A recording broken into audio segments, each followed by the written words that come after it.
Okay, well, Sachin, thank you very much for that intro. And what I wanted to share with you was that we are consciousness, but what is consciousness, and how does the heart and the brain link in with that?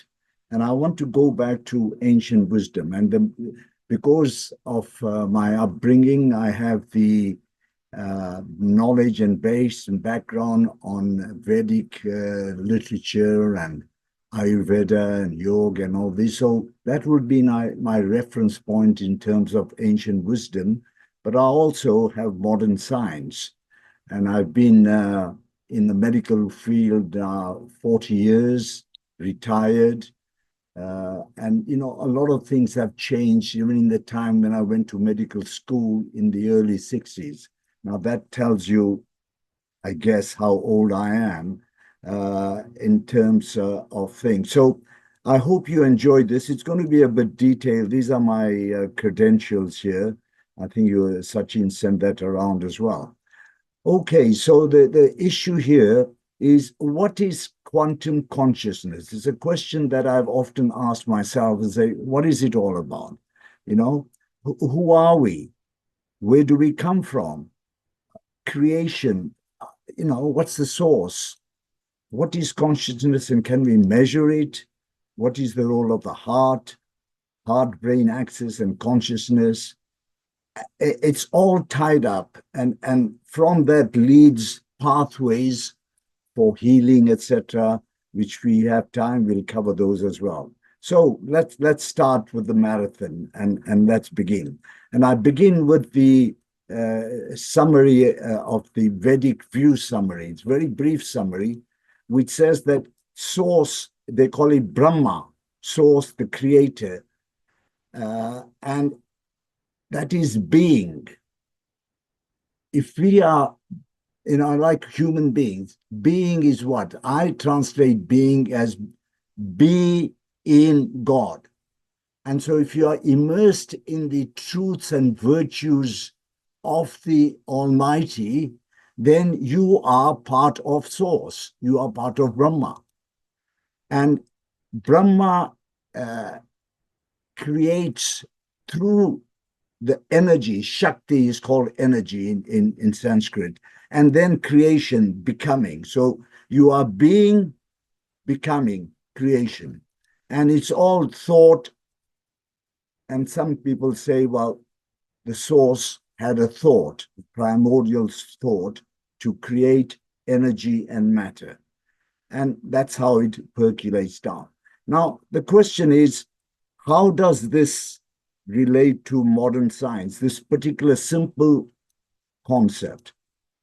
And that is exemplified in this particular cartoon here, which depicts source, ether, Anu, the primordial element, and all is toroidal field. So we have here a sea of ether, 0-point radiations. This is the Anu, the toroidal field, energy field, which emits horizontal electronic waves. And the toroid is a tornado-like funnel with input and output. It's constantly inhaling energy to itself, compacted into a nucleus, the core, and the core particle is called Anu. That's a term from Sanskrit and the Vedic literature, and it's accepted everywhere as the fundamental particle of creation from ether. So there is ether, comes down, creator, in this massive sea of energy. So we have there the toroid, Anu particle, and if the picture represents a hydrogen atom, for instance, the core then is H plus, with electrons whizzing around, and they can't be photographed because they appear and disappear constantly, and that produces a transverse wave with electromagnetic radiation of light, heat, etc., etc. So in a sense, everything is toroidal in creation. We live in an energy particle universe of condensed vortices, atoms called Anu, that emit waves into ether, both longitudinal and transverse. And the universe breathes. And that's our connection about breath work. And Sachin has done excellent talks on breathing. It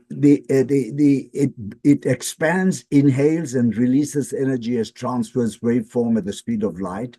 And it contracts, exhales, releasing electrons. The astral body to etheric, to mental body, to gravity, to physical. That's the progression of manifestation.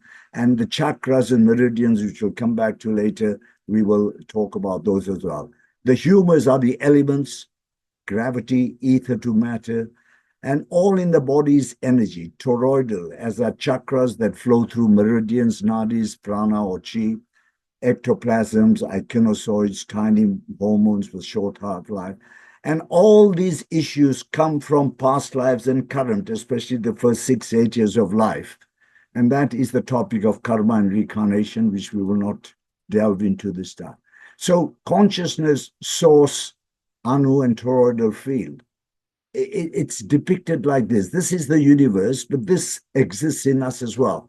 And we call consciousness all different names: eternity, source, mind, light, God, life, creation, consciousness. We are trying to define something which, with a finite mind, which cannot be defined, it cannot use to define something that is infinite. And our journey is to move from our finite to the infinite. And Max Planck, scientist in the early last century, he says there is no matter as such. It is a derivative of consciousness.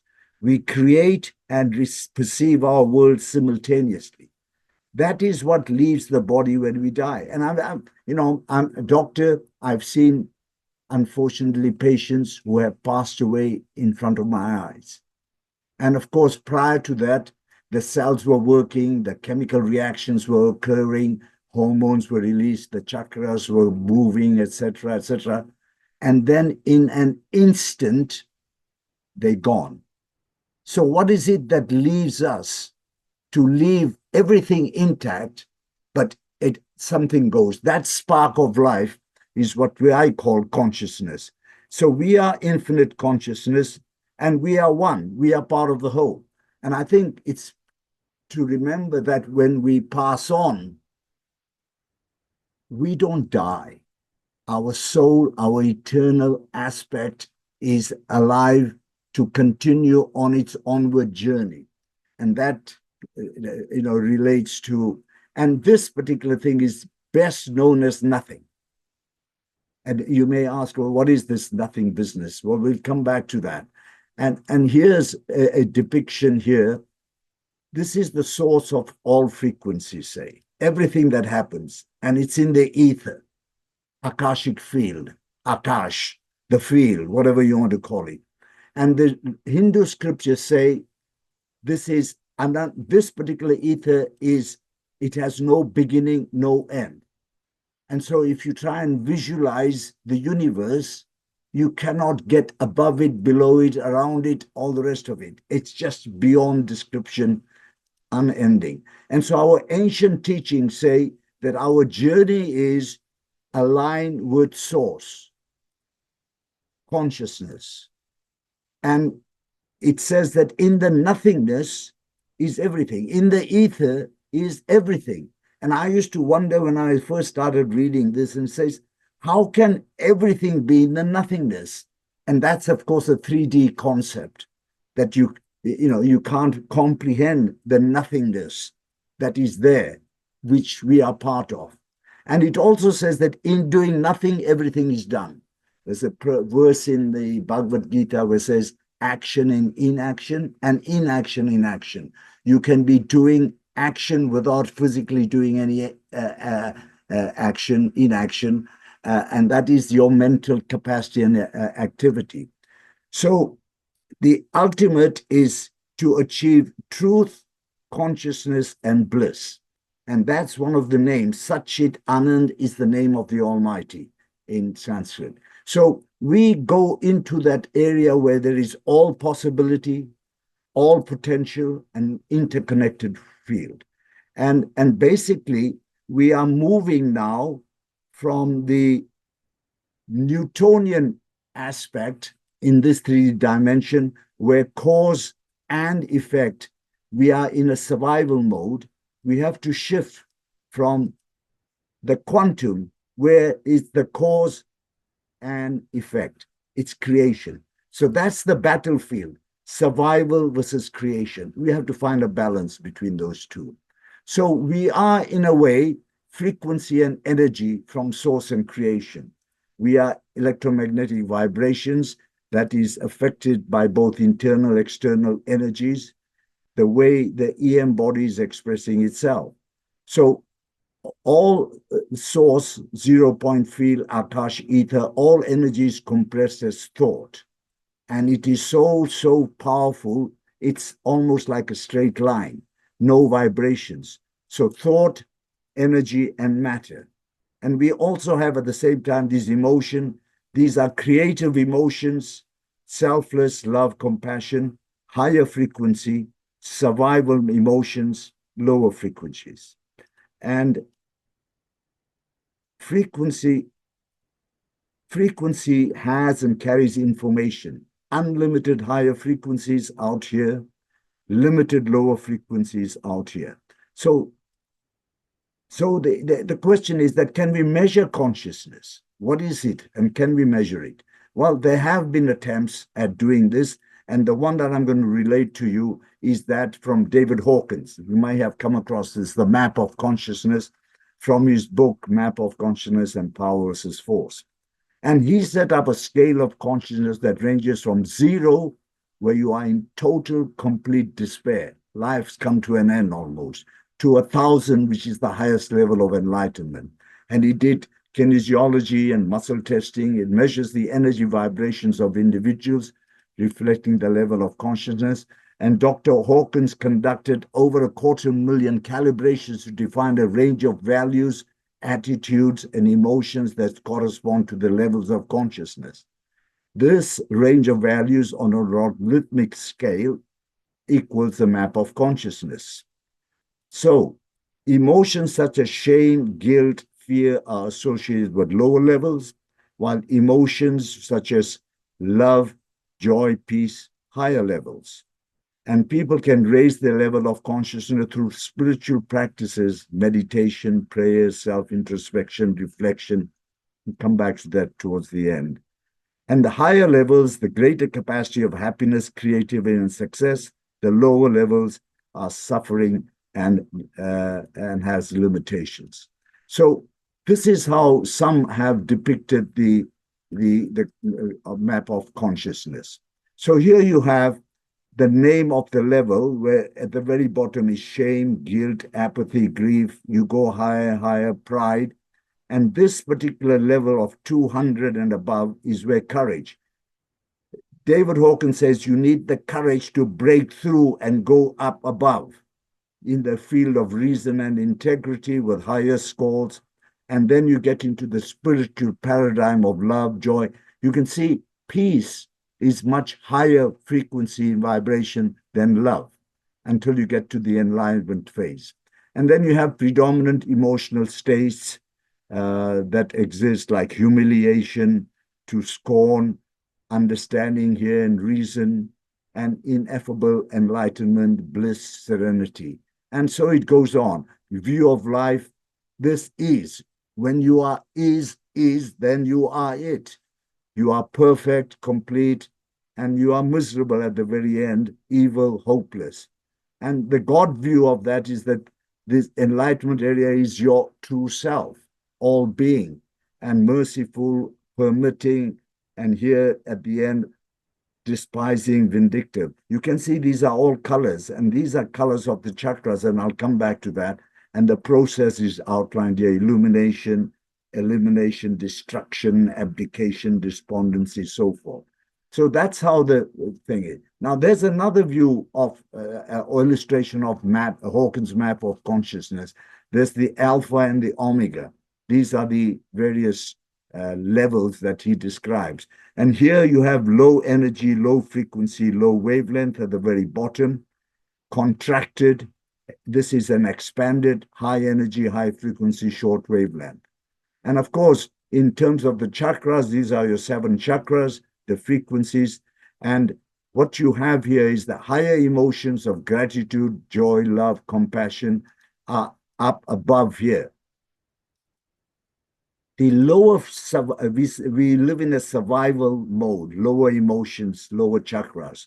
And you can see these lower emotional things are based in the lower 3 chakras. And of course, the higher chakras creation, they are blocked, and they are blocked at that level. So we need to be able to move above those things. And see, fear resides in this lower area. And the low frequency, long, slow wavelength activates very few DNA sites. And the flower of love, with love, high frequency, short wavelengths. So consciousness, again, is defined, and I'm a great admirer and read his book, Sri Aurobindo and the Mother, Enlightened Beings. And he described emotions, consciousness as a fundamental thing. It is the fundamental thing in existence. It is the energy, the action, movement of consciousness that creates the universe, and all that is in it. Not only the macrocosm, but the microcosm in nothing but consciousness arranging itself. I think it's a very profound statement. And, you know, with Sri Aurobindo, you have to go deep in to really comprehend what he's getting at. The first time I read his books, it was like, you know, jargon, mumbo jumbo. But you have to go deep in it. That's part of the process. And emotion and feelings, a mental reaction such as happiness, joy, anger, or fear, experience a strong feeling typically accompanied by physiologic and behavioral changes in the body. And when someone shares their emotion with us, like love, gratitude, we may find that, yes, that feeling is in me too. Anagram. You know, a lot of words are, in fact, the meaning is embedded in the word. For instance, earth and heart, they're anagram, they're the same. And earth has the resonance of Schumann, resonance 7.8, which is what the ancient seers said, that the sound Om was in fact Schumann resonance 7.8 hertz frequencies. And the earth charges the heart to be in alignment with it. That's why Sachin was saying, being in nature, sunshine, rhythms, that's all part of this. So the growth of consciousness, there are levels, says Sri Aurobindo. Certainly the mind and the inner being are consciousness. For human beings who have not got deeper into themselves, mind and consciousness are synonymous. Only when one becomes more aware of oneself by a growing consciousness, then one can see different degrees, kinds, powers of consciousness, mental, vital, physical, psychic. Quite profound.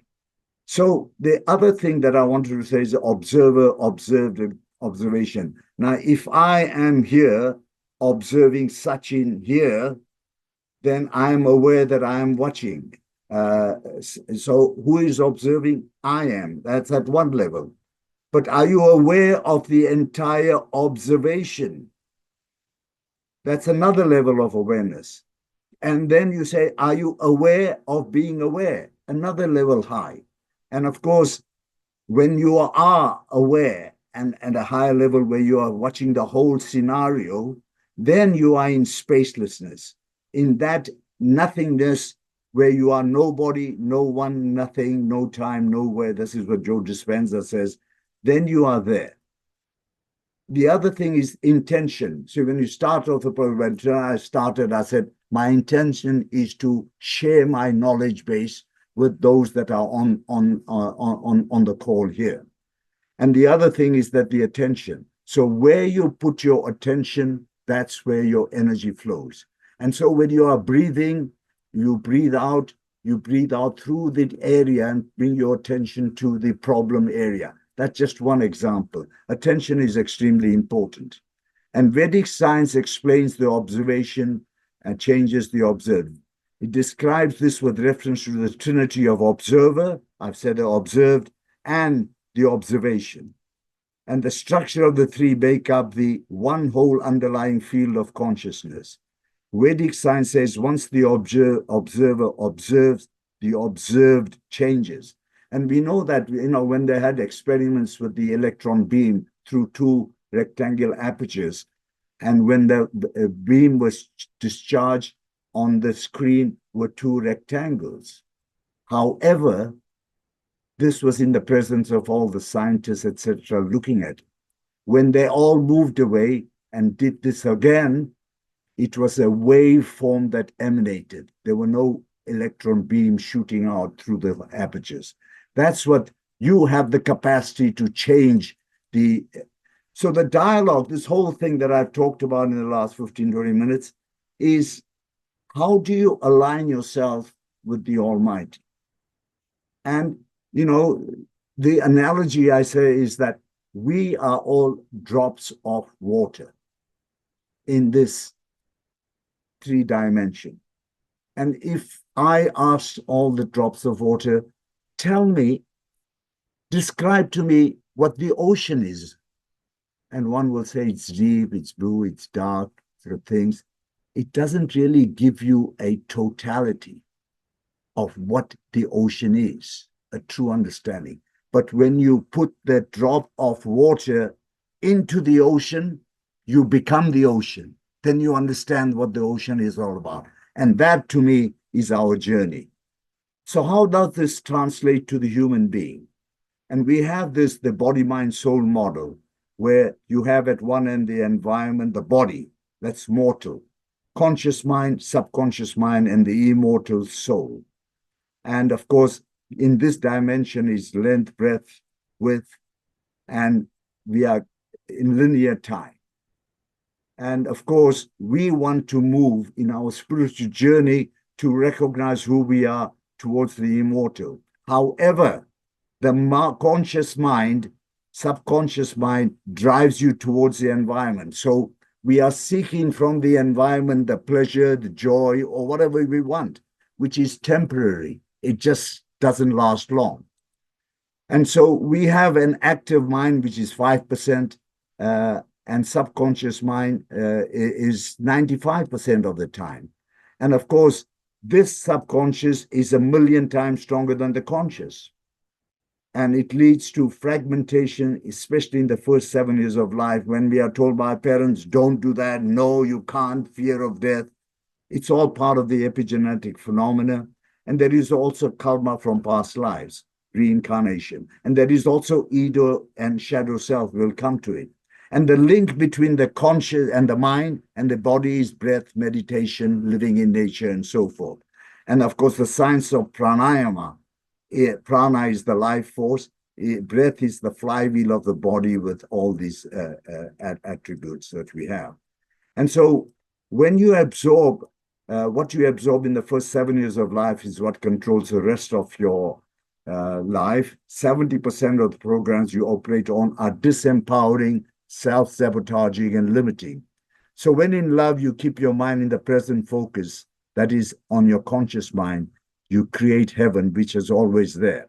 And you see, this kid was become just the same as when he's grown up as well. So our shadow side, which is something that I mentioned, and what is that all about? There it is. That's me. And that's my shadow side. It's huge. It can be huge. Some of them who have worked with their shadow side, it's not longer existed. There's more to all of us than meets the eye. There are parts we wish didn't exist and parts we keep locked away inside. Carl Jung was one of the greatest psychologists of the 20th century.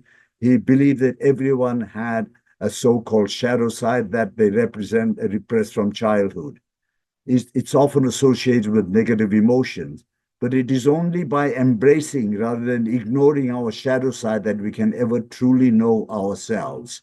And so you have to look at yourself and really be honest with yourself to say, well, there is parts of me that I'm trying to hide. For some, the shadow simply refers to parts of the personality that are unconscious. and it may be parts that we don't like. And Jung believed that the human psyche was made out of three components: the ego, the personal unconsciousness, or the information in someone's mind that is not really available for conscious to recall, and a collective consciousness. So how does this whole body, mind, soul model relate to who we really are? That's what I'm saying, the immortal soul. And how do we get to who we really are? Our journey in life. What have we come here to accomplish, and why can't we do it?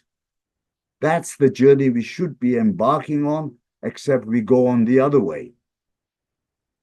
So the soul, I'm referring now to the Upanishads, the sacred teachings of the Isha, and the soul. Whoever sees all beings in the soul and the soul in all beings does not shrink away from this. So Isha means Lord. The Lord encloses all that moves in the world. Enjoyment is found by renunciating the world and not coveting the possession of others, in whom all beings have become one with the knowing soul. What delusions or sorrow is there for one who sees unity?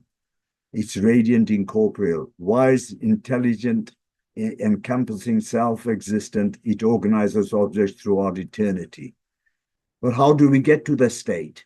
And the role of yoga, pranayama in our spiritual journey, facing yourself, ego, doing shadow work, etc., and being in nature, eating healthy foods, etc., all things that Sachin has mentioned. And if we have time, we'll go into those as well.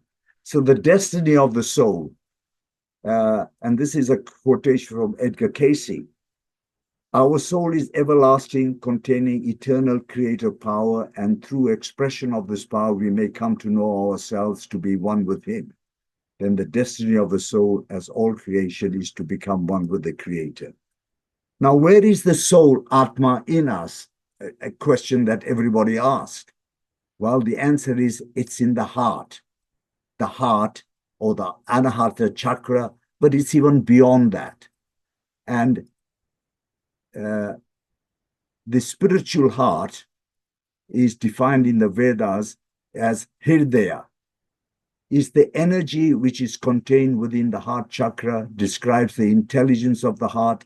This is not just the physical heart, but the spiritual heart. It contains the intelligence of God or transcendental mind. The meaning of Hridaya is the center, this center. And that's the center, and we are the center of the entire universe. And since universe is what created us, we are part of the universe. And we'll come back to that at the very end. Thus, the spiritual heart always brings you to your center. It will not veer away from your higher self, always taking in a 360-degree view of any situation you could face. And in Yajur Veda, there are 4 Vedas in the Hindu Vedic literature. Yajur Veda is one of them, Raj Veda, Jnana Veda, etc. And so the spiritual heart, it says, just as there is a cosmic center from which the whole universe arises and has its being and functions with the power of the directing energy emanating from, so also there is a center within the frame of the physical body wherein we have our being. The center in the human body is in no way different from the cosmic center. It is this center in us that is called the Hridaya, the seat of pure consciousness, realizes existence. It's obviously not mere the physical organ, nor is it simply the heart center, though it is closely related. The heart is the core of our being, which is the core of being itself. Listen to the heart and you will get the truth. This is a Sanskrit saying from the Vedas, Hridayam Shrunu Satyam Tamase, and so forth. So heart is our link to the source. And this is from, Purusha is the name of the Almighty, the consciousness. It's a name here, Purusha, the highest being. And this is what the seers use to describe the infinite into finite terms that people could comprehend. And what this scripture says is that the heart is a piece of divinity, soul, Atma. It's the flame of truth burning in the center of the heart. part of ourself that is infinite consciousness, self-effulgent, although separate, never parted from God the Supreme, that which created the universe and source of everything within, whose essence is both within us and outside of the universe all at once, seemingly far away, but really close at hand, and the substance of all that we know as reality. In a budding lotus just below the heart chakra burns a large, indestructible flame. It activates the solar plexus, the digestive fire. It illumines this consciousness where the mind operates, yet it is itself indestructible, our own self. And when we identify with it, we identify with the entire universe. Our indwelling spirit is one with God at all times. Know that Narayana Purusha is your own divine self, indestructible, immortal, transcending space and time. Your essence has created the universe. We are co-creators of who we are and where we live. So, creation, source to matter, energy download. That's where we are, the source of energy. And I often ask myself, where is this in the body? Exactly, in the physical body. And this is my view. We have a heart here that I've depicted, and this is the conducting system of the heart. So these are the 4 chambers, and these conducting systems start off at the sinoatrial node. It's the pacemaker. And we all know that this is where the heartbeat is initiated. It travels down and goes. And if the heartbeat stops, we stop as well. Now, what is it? And innately, it will just go on doing its thing day in, day out, till our piece of string comes to an end. And I believe that the source energizes the sinoatrial node, pranic energy source. That's what keeps it going. And this is a simplification, but it tells us exactly that there is this thing in the heart center that we need to be aware. And it's interesting that the heart center is around here, where the physical heart is. And it's in the mediastinum. And what does it have altogether in there? There's the heart with the flame, the heart chakras. It also has thymus gland, the most potent part of the immunological system in the body.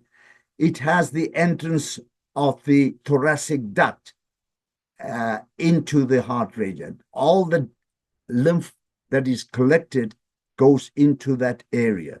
The heart also emanates hormones like atrial natriuretic peptide, etc. And of course, there are the lungs as well. The lungs are here.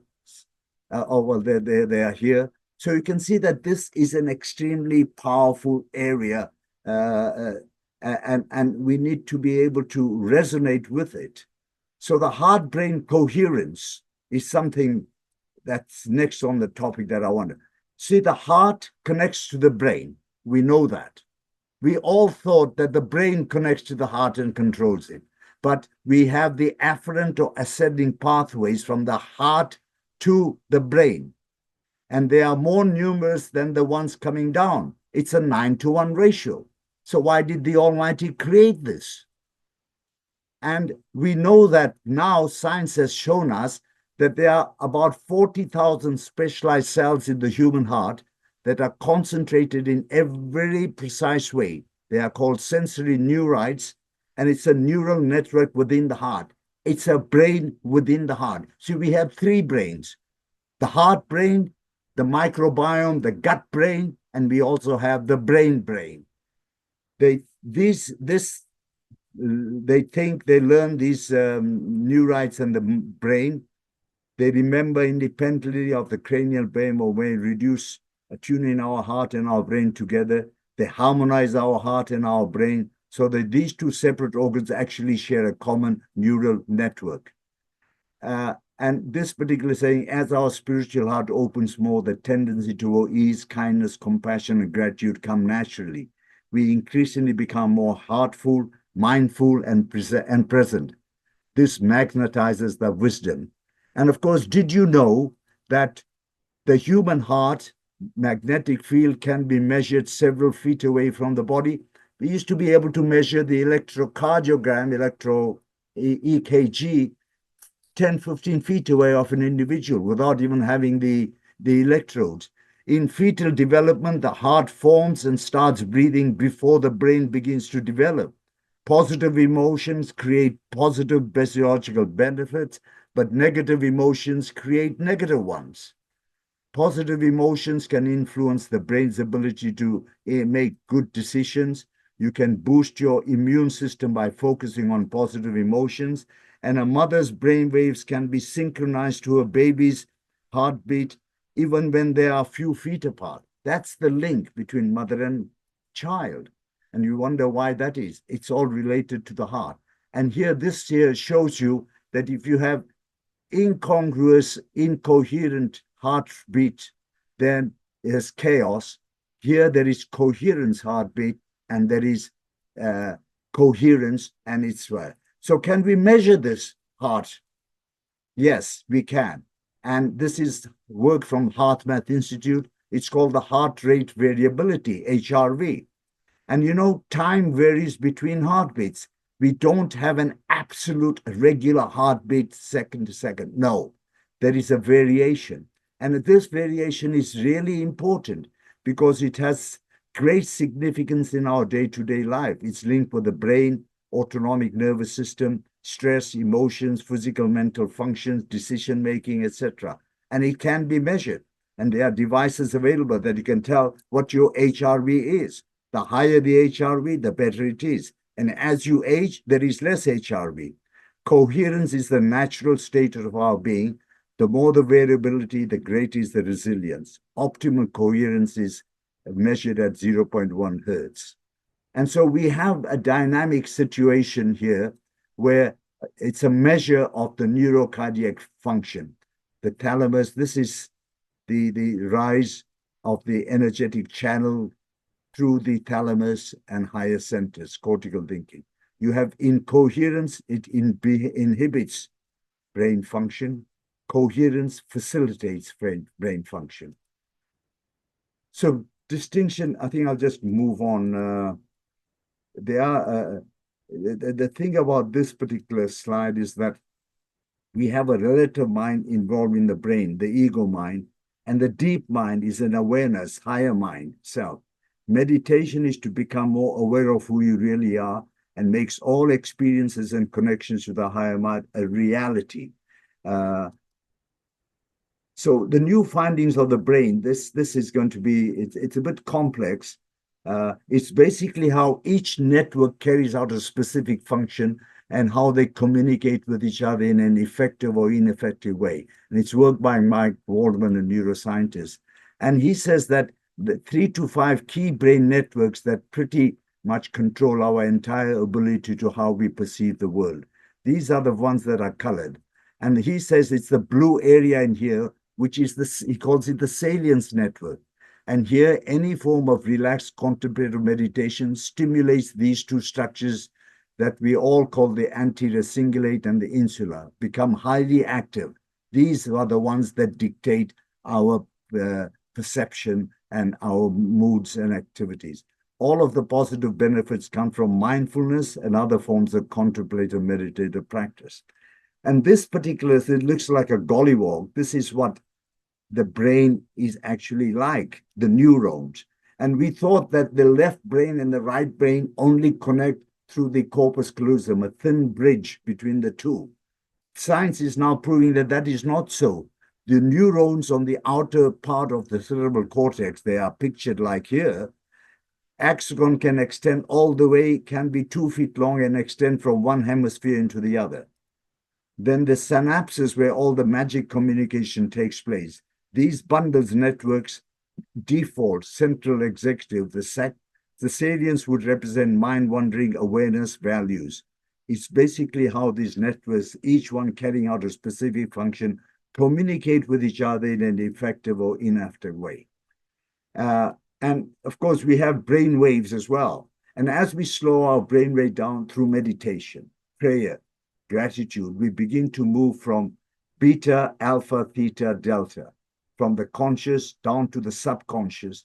That is where the subconscious brain activity lies. This is a quote from Joe Dispenza. And the limbic brain is the origin of the autonomic system that controls homeostasis and balance.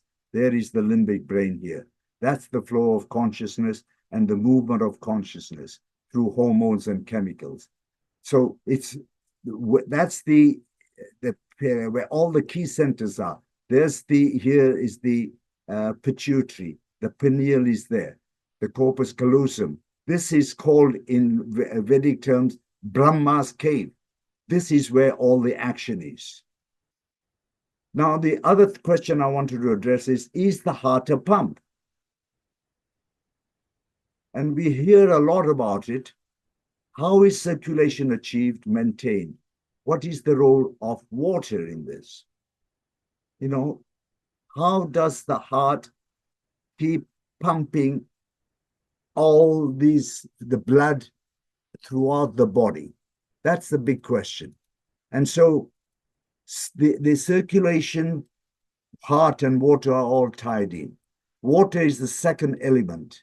It's been well recognized since ancient times that water is a healing substance. Yet science has hitherto paid scant attention to it. The paradox, why we know so little about something so familiar, and why people go to the places like Ganges, which is regarded as the healing substance in the higher Himalayan regions. Gerald Pollack shows in his book here, The Fourth Phase of Water, that water situated near surfaces differs from bulk water.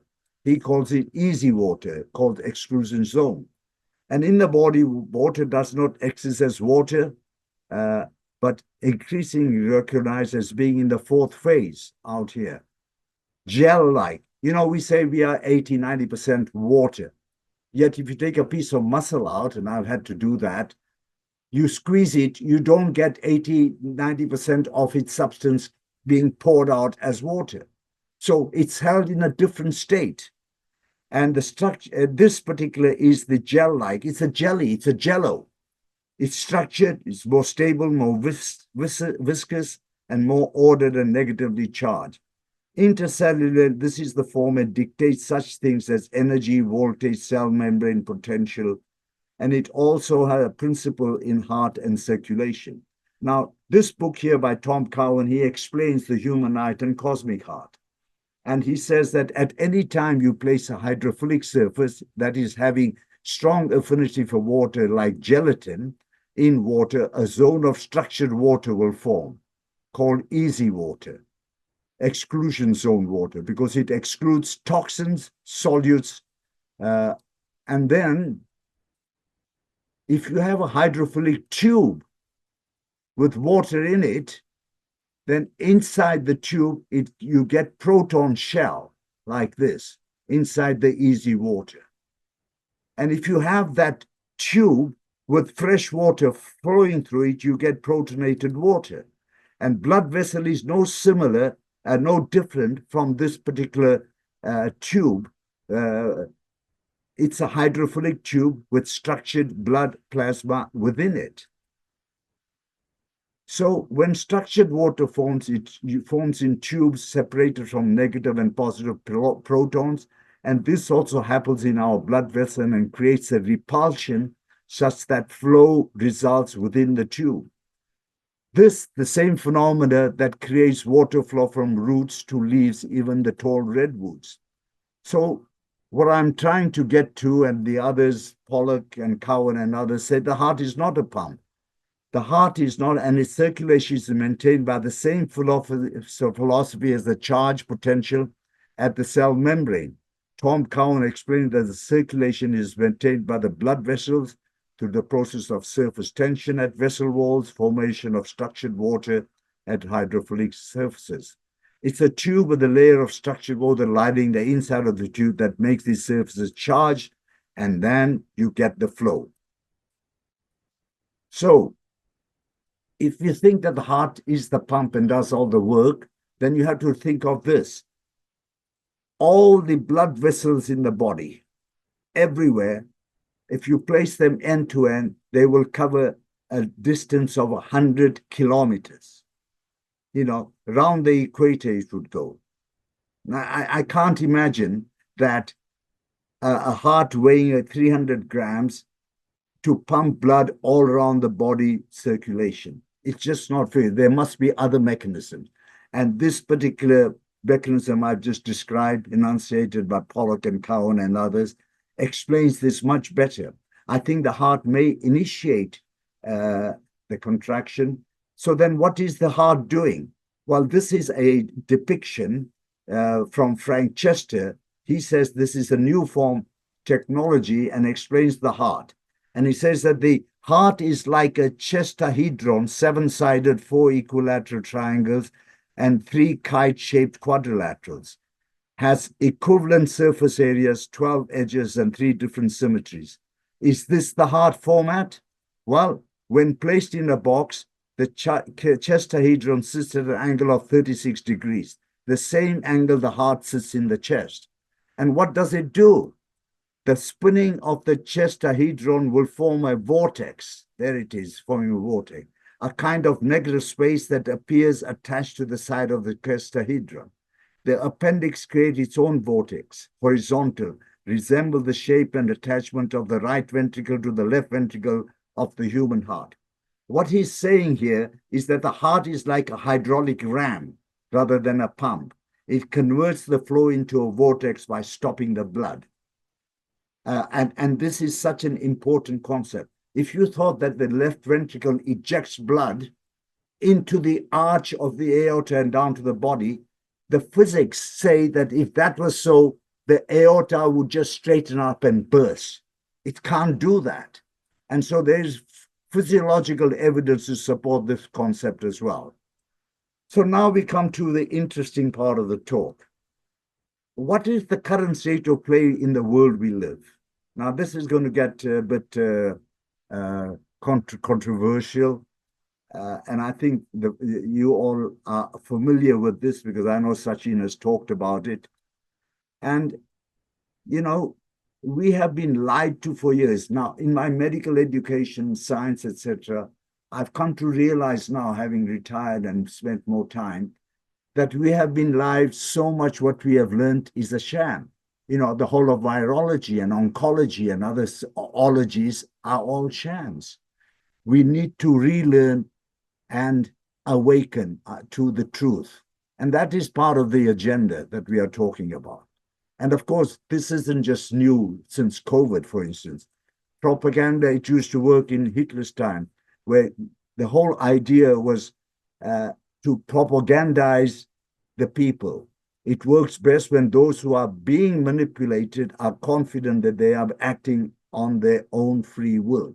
That's what's happened. And the Nazis in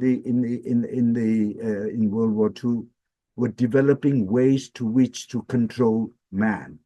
And they had two methods that they developed. And one was vaccines, and the other one was water, how to manipulate water using metal like fluoride and lead, etc.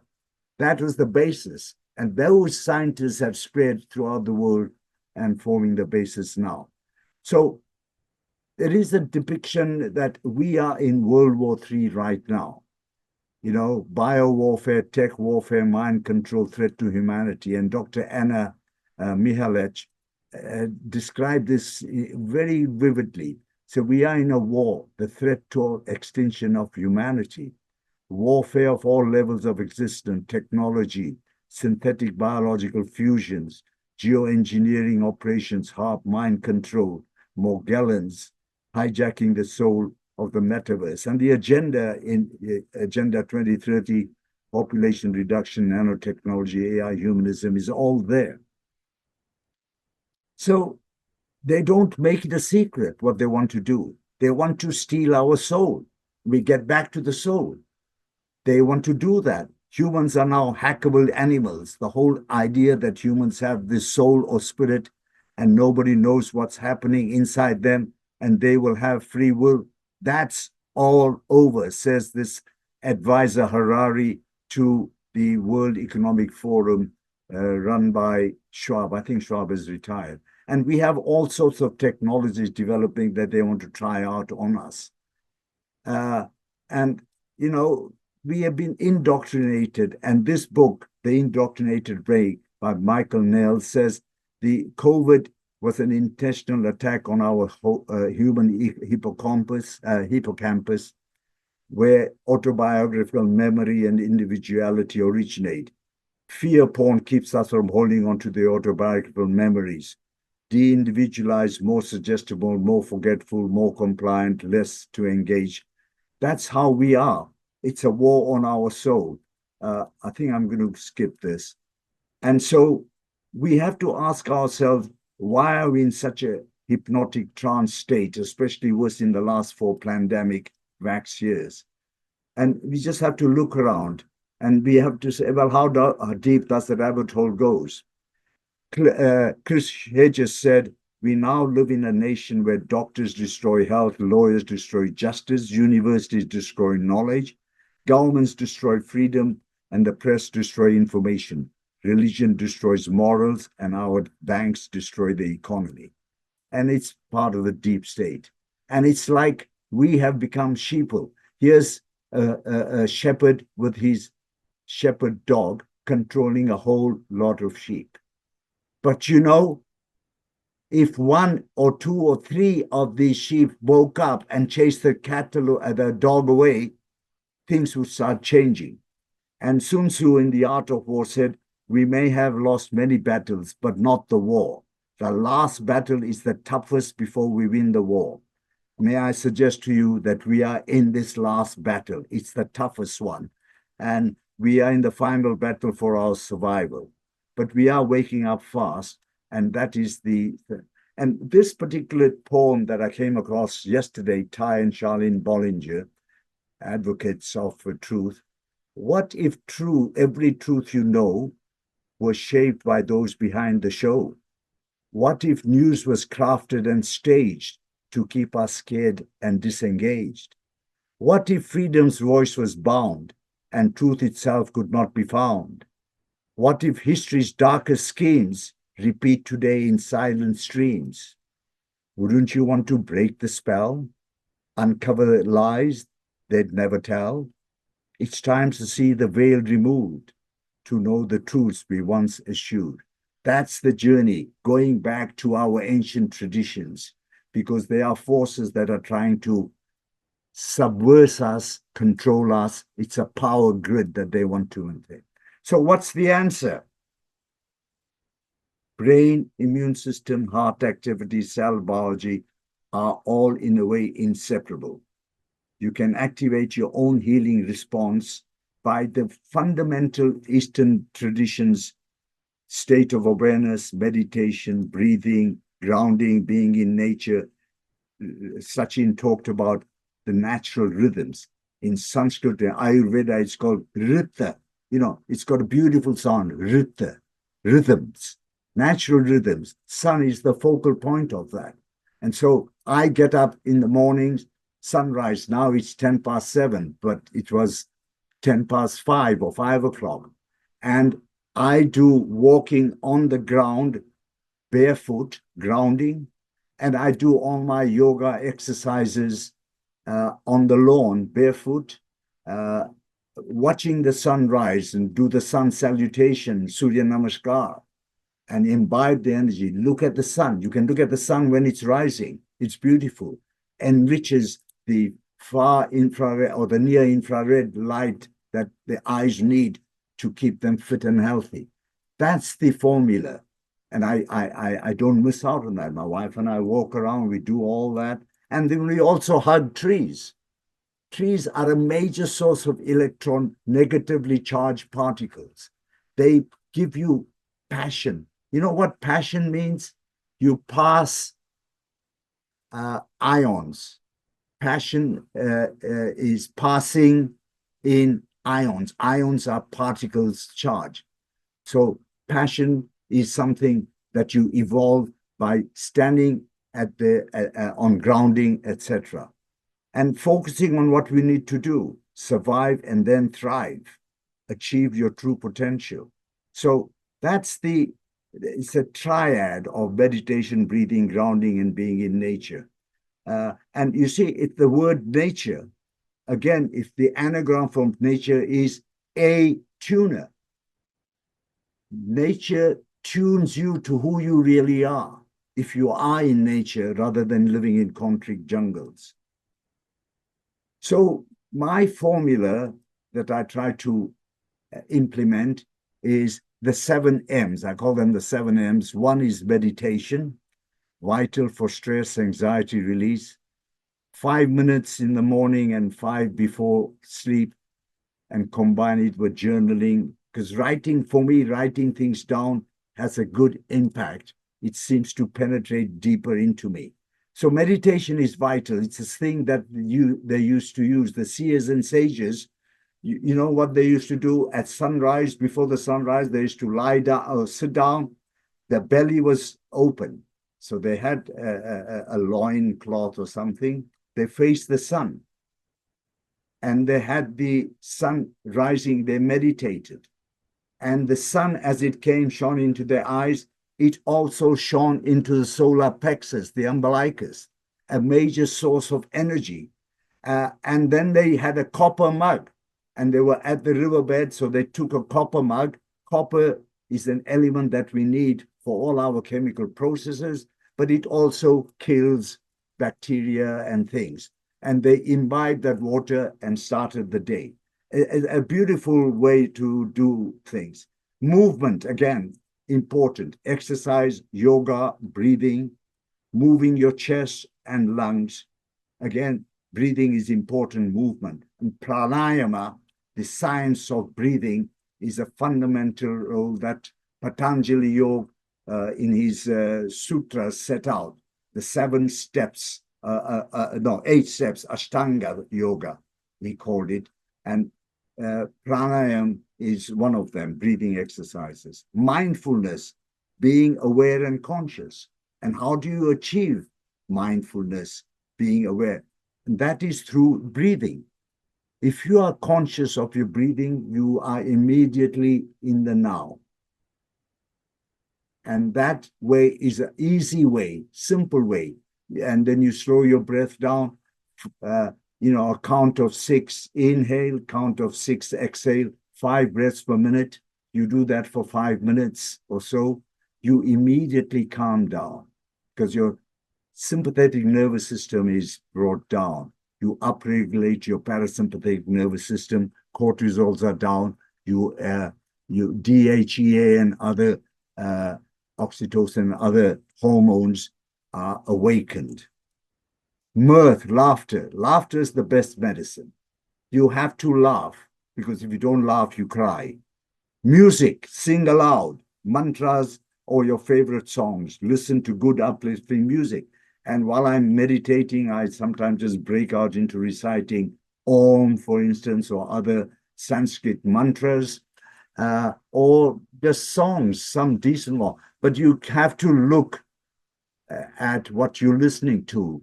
Junk music, and they transmit these negative energies through music as well, and negative energies through the TV. And you have to be very cognizant and be mindful of what you are doing to preserve yourself.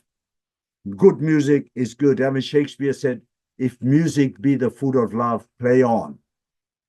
And that to me, music, love, laughter go hand in hand. Massage, physical and mental, lymphatic and head massage is very important. And you have to move that. And that's why the head massage in Vedic tradition is so very, you have to move the lymph, CSF, that's the cerebrospinal fluid, and the lymphatics and the venous circulation in the skull. So you can just vibrate and massage your head, and it uplifts you. Yes. And again, one thing about aloud speaking mantras, for instance, when you hum, what you are doing is you are vibrating the brain, which is held in a cerebrospinal fluid sac. But even more important than that is that there is the pituitary gland, what some people think is the seventh chakra. It dangles through the stalk from the hypothalamus, the pituitary. It dangles.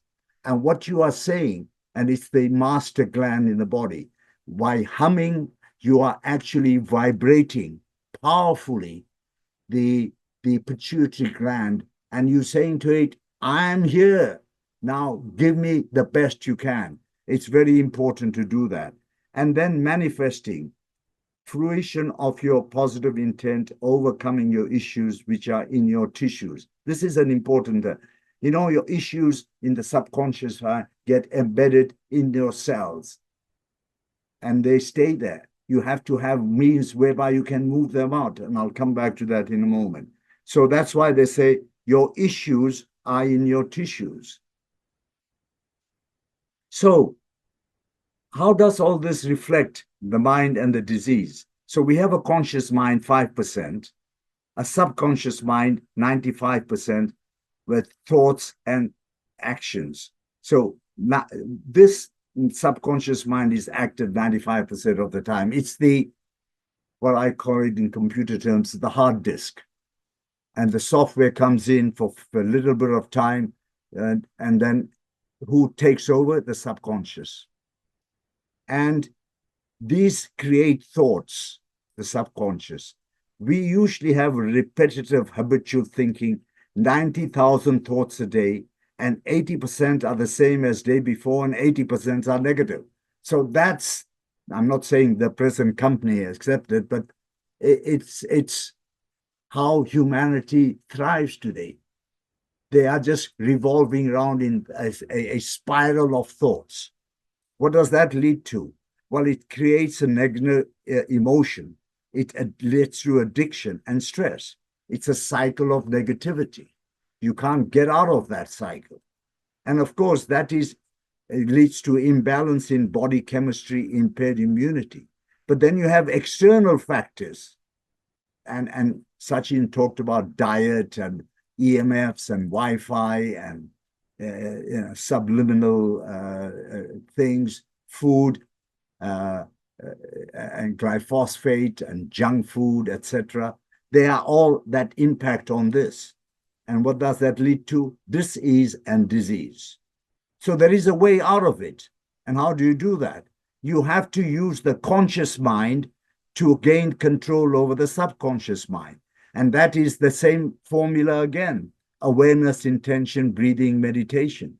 But you have to have this particular process with positive intention and with such intense amplitude of that decision that it carries a level of energy greater than the hardwired programs and the emotional addictions in the brain.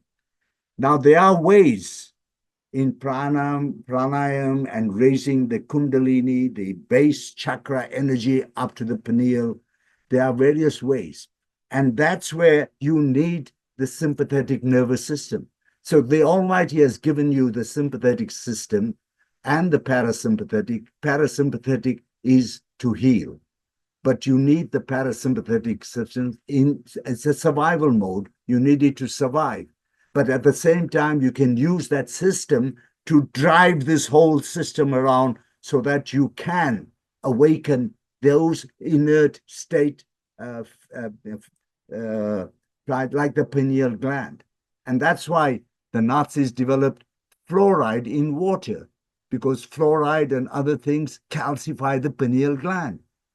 That's why you are dumbed. Your gateway to the higher realms through thalamus and hippocampus are blocked. Then you are more amenable to Wi-Fi and external chatter because that's all you have to do. So that's the formula that I have. So one basic question that appears in the Upanishads and the Vedas is, what is it by knowing which everything is known? I'll just repeat that again because it's a most fundamental question. What is it by knowing which everything is known? And the answer And that's the Sanskrit quotation. It comes from the Mandukya Upanishad. And the answer is knowledge. Para means spiritual, permanent, indestructible self. That's who you are. And apara is scientific, physical, destructible body. And so you need to know the true knowledge and who you really are. And that means know thyself. That's the answer to the question that was put in the Upanishad. You know, the Upanishads are answer and question. The question is asked by a student, a disciple, and the seer who's enlightened gives an answer in verse form. So if you know yourself, it's called nocte te ipsum. And Aristotle said, knowing yourself is the beginning of all wisdom. So I just want to finish off with this, the Upanishad mantra, the first mantra, which is supposed to be the peace chant. And it says, Om Purnamada Purnamidam Purnat Purnamudachyate Purnasya Purnamadaya Purnameva Vashishyate. Om Shanti Shanti Shanti. Now you see in yellow here, the word Purna is repeated again and again. What does that mean? Purna means whole, perfect, complete, absolute. That's who we are. And it says, this is whole, perfect. That is whole, perfect. From wholeness emerges wholeness. Wholeness coming from wholeness, wholeness still remains. All is one, that we are part of the divine. If we are part of the whole, then the whole must be part of us. That is the essence, the interconnectedness. And the Upanishadic vision of this is that the universe is a totality, indivisible, and organic whole. The parts are not separate. We are all in a togetherness, interlinked, connected. Even a blade of grass is linked to the greatest sun and no less significant. The part represents the whole. We represent the whole. The whole is part of us. We have the capacity to recognize who we are. But we've come here on this planet Earth for a reason. We have to find out what our function is, what our basis is. And the Almighty created this phenomenal body. You know, each cell has 100,000 chemical reactions per nanosecond.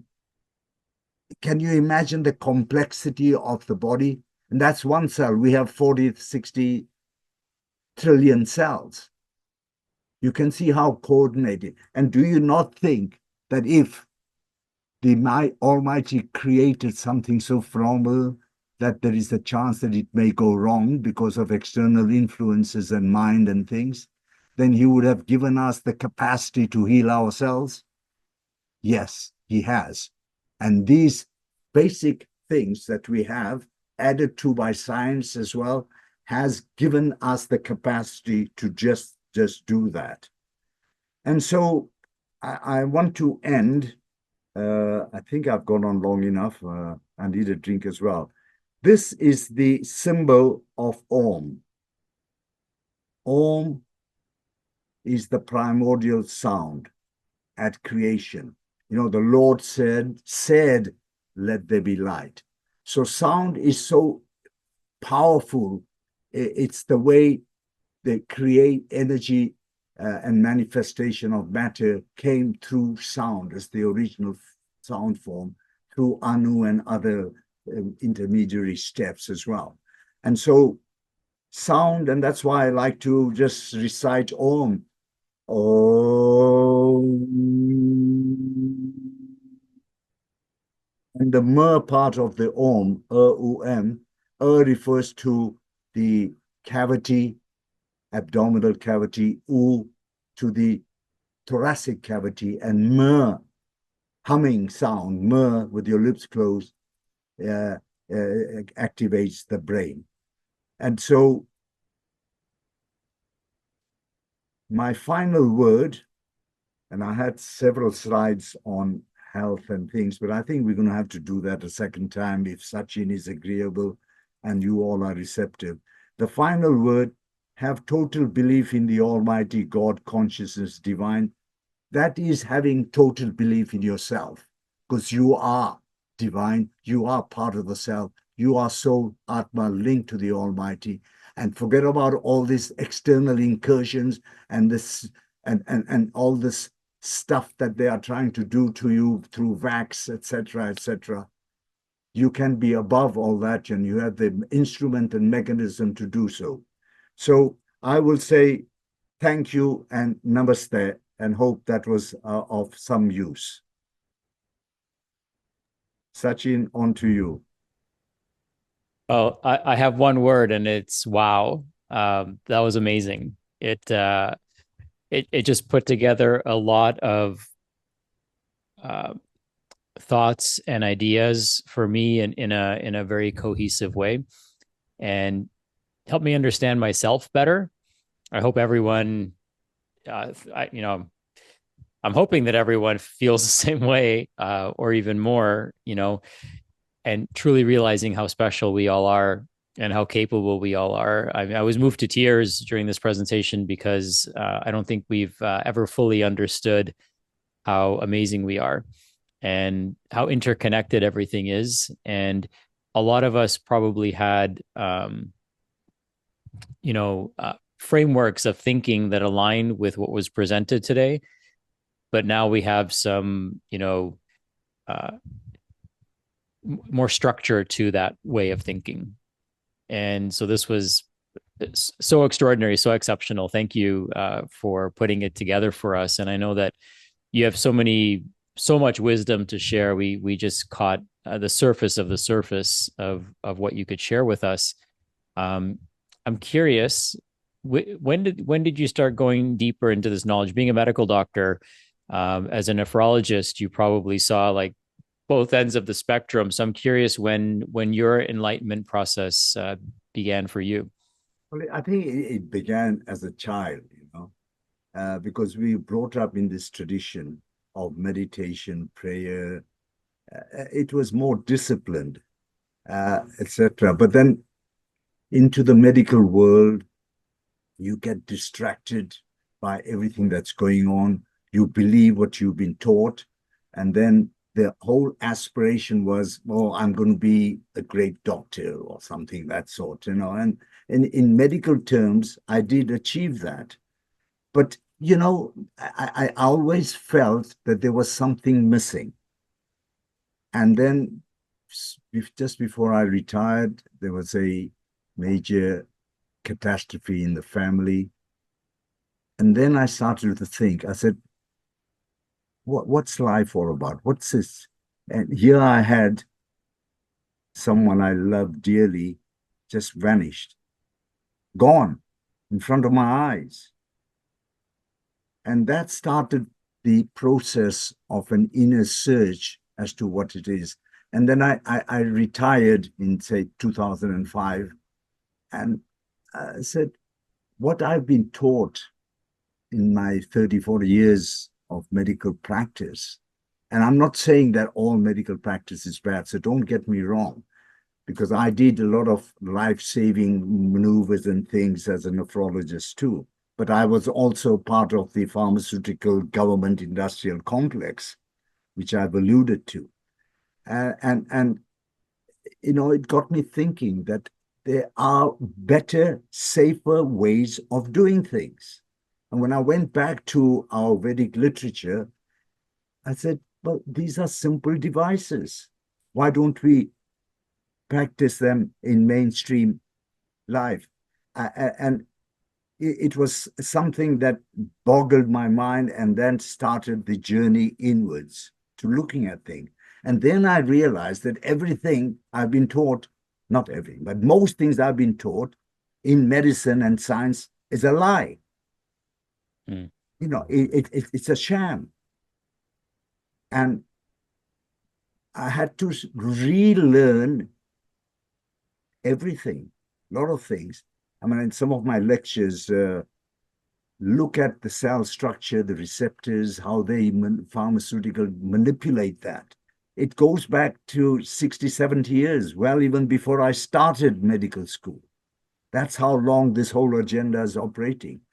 And so that, and now I'm 180 degrees the other side. Somebody says this, I said, no, no, no, that's a lie. But the mind control that I was talking about is so intense.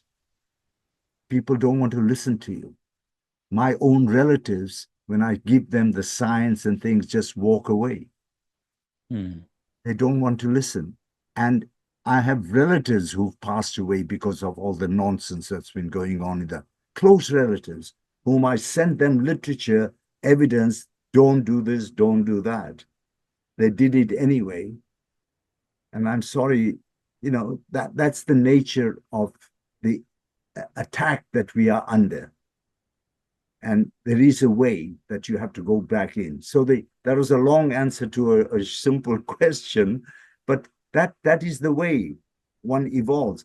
And you said I'm a wise man, etc. Okay, I'm on my own spiritual path and journey. Everybody is different, although we're interconnected. Each has a burden of karma they come back with. They are on or load more during the first 7 years of life and subsequently. And so the whole thing is about the journey of life. And then if you don't mind me reminding the people about a sonnet from Kabir. He was a beautiful, enlightened poet. And he said, it sounds so much better in Sanskrit and Hindi, but I'll just translate. He says, when we were born, we cried, the world rejoiced. But you have to live a life, a pious, righteous life, that when we pass on, we rejoice and the world laments our loss. That to me sums up what life is all about. And we are on our individual journeys. We have to follow our true self, offload the garbage we've collected, and move on. I think that's probably my ego self. I don't want to recycle again, that this is it. This is my chance. I want to go there and get it. But that's part of the divine journey as well. That's beautiful. Maybe you can unpack karma and define it for us and tell us, people say, like, you hear people say this, you have one life to live.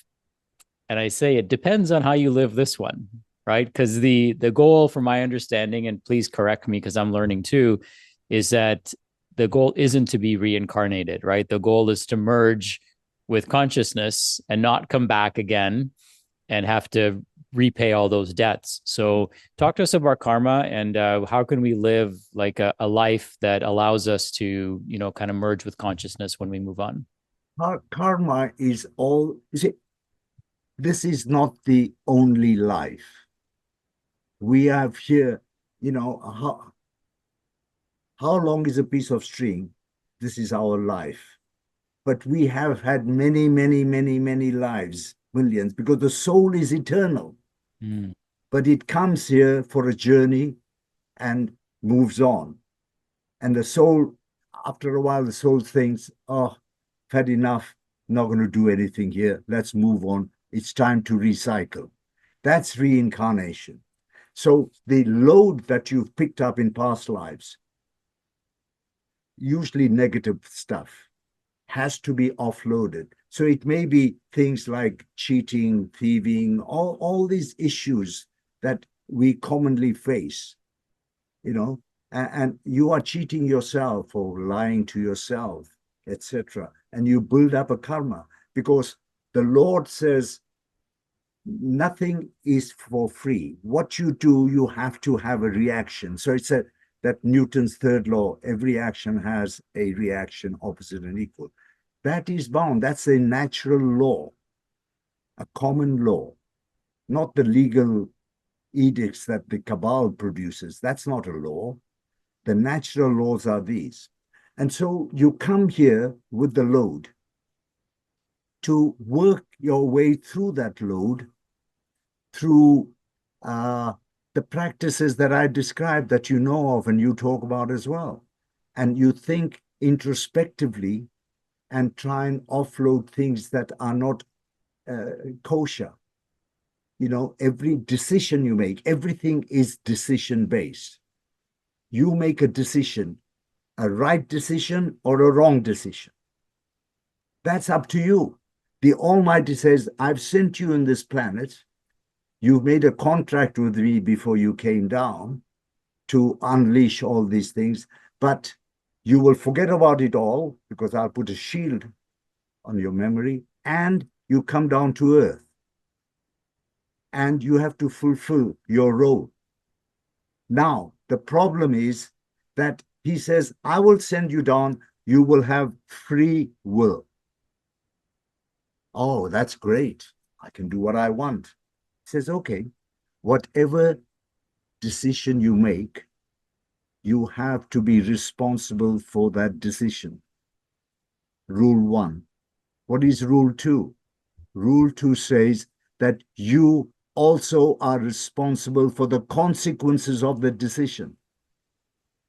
So if you are aware of that, you will not make some crooked decisions and act rightfully all the time.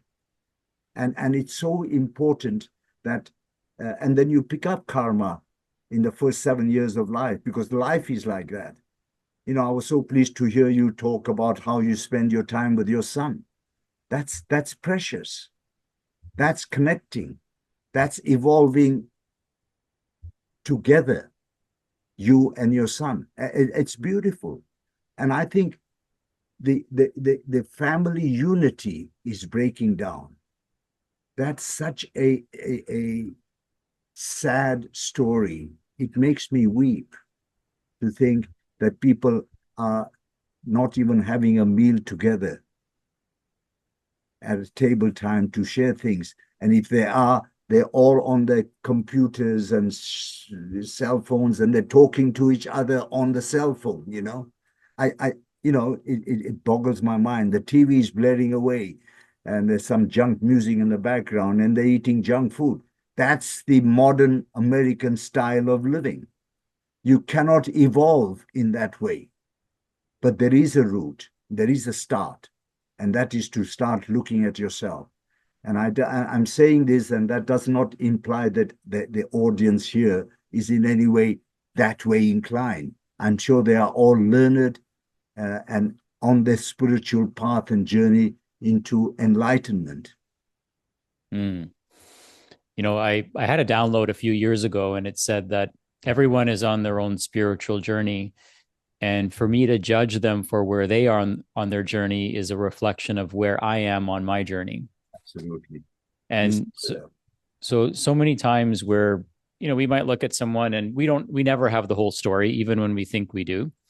And we don't even have our own whole story unless we can really go deep into that reflection that you discussed. And so we judge ourselves a lot. We're our worst critic, right? You have to become your worst critic and turn into your own raving fan. And, you know, we project our beliefs and our judgments onto others. And, you know, I'm a work in progress. I'll be the first to admit that. So I think I wouldn't say it's human nature to do that. I would say it's our accumulated nature to do that. And we can shed that. We don't have to be that way. And we could do the work, right? And that's, I think, the most meaningful work for us to do isn't the 9 to 5, isn't running our businesses. I think the most meaningful work to do is on ourselves. And, you know, if you kind of read between the lines of everything that I teach all of you, it's really about who we are becoming through this process, right? And when we work on ourselves, it gives us the platform and the diving board to be able to help others. A doctor definition is one who trains the patient to heal himself or herself. That's what a doctor is. A doctor is not somebody who writes a script every 5 minutes and says, go, you know. And the third thing is this, that one has to recognize that given the chance, the body heals itself. So that when you get out of the way and let the body do its thing, it will do it. You know, there are karma and all these other things that come into it, and external and internal things. But we have this body for this length of time, and we need to learn how to live with it in coherence, in balance, in homeostasis, as they say in medicine. And the moment you are out of sync or into imbalance is when all the SHIT starts. And so we have total command. And the final thing I will say is that, you know, you say, love your brother, love your... No, the first thing is, if you don't love yourself, you can't love anybody.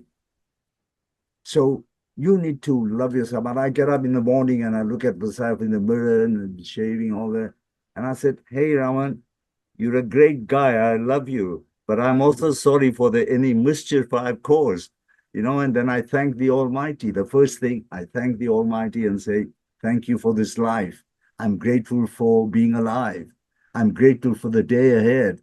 I'm grateful for the opportunity to speak at Sachin's seminar, you know, and make it so that it's knowledgeable, and you know, you set your intention. That's how the day starts. And at the end of the day, you go back and you look at your teleprinter and see what's gone on during the day, you know, and you say, oh yeah, I messed up there. Gokul, you didn't do a good job there, did you? No. But you have to own up to it, you know. Mm. You know, did you create BS around you? And that's the introspection that you need in those 24 hours. And then when you've satisfied and debated out with yourself, you can sleep soundly. What can we do in the meantime to support you? Is there anything we can do to help you spread the message, introduce you to our communities? Like what's something that would fill your cup? Things I give a fair amount of lectures, and what if you type in Dr. Raman Gokal, that's my name, into YouTube, then it will bring up about 7 or 8 of my lectures that vary from all sorts of things, including urotherapy. I think that's on there, but if not, I can always, next time round I speak. So that's the way that I you know, at this stage in my life, and I'm 80 now, I don't necessarily, I just think I'm okay doing what I'm doing. And this sort of 2 hours spent is so gratifying for me. And so if people want to spread the news and the message, etc., reviewing the talks, if they like it, fine. If they don't, they don't. If they want to spread it out, that's good. And then I think you and I can talk about other ways in our own time. That would be fantastic.